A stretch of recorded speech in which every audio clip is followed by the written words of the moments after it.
Today we're going to learn about literal equations. As you can see from the equation on the left, they're a little bit different from the ones that we've been learning about so far this year.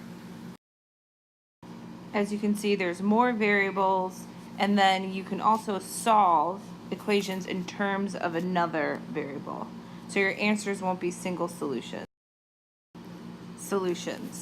So if I wanted to solve the equation on the left, let's say I wanted to solve it for x, you have to think about how do I undo all the stuff around the x.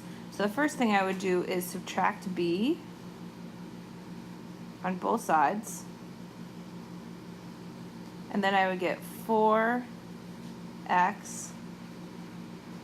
equals 12 minus b. And sorry, my handwriting's really bad on this. You can't combine the 12 and the b because one's a numerical term and the other one is an algebraic term. So the next step is you would divide both sides by 4, and you would get x equals 12 divided by 4 is 3, and you can't simplify b divided by 4, so that would still be equal to b, or negative b over 4. And that is your final answer.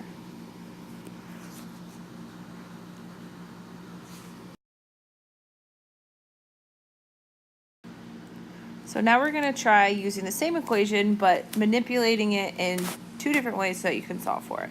So the first one starts off pretty easy. The way this equation reads is v equals v naught plus a times t. V naught means initial velocity, and a's acceleration, and t's time. You don't really need to know that. It's just a physics equation. So we're going to solve for v naught, and right now it's joined here by addition. So we're going to move the AT by subtracting it. So we're going to subtract AT on both sides. And we get V minus AT equals V naught. That one's done. So now we're going to use the same equation but solve for t this time. So the first thing that we would do is subtract v naught,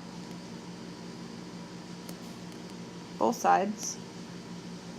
So we get v minus v naught equals a t. And t is joined to a by multiplication. So to undo that, we would divide by a. So our final equation is t equals v minus v naught over a. And you can't simplify that anymore because they're all different variables. So that is your final answer for that one. So before you start this next one, I want you to pause the video and try and do it on your own. When you're ready to look at your answer, you can go ahead and start the video again. So hopefully when you looked at this one, the first thing you notice is that on the right hand side where it says 1/2 mv squared, all of those things are joined by multiplication. And the second thing I hope you notice is that there's a fraction in there. So you can get rid of the fraction by multiplying everything by 2. So on the left you get 2k, and then on the right you get equals mv squared, because 1/2 times 2 is 1.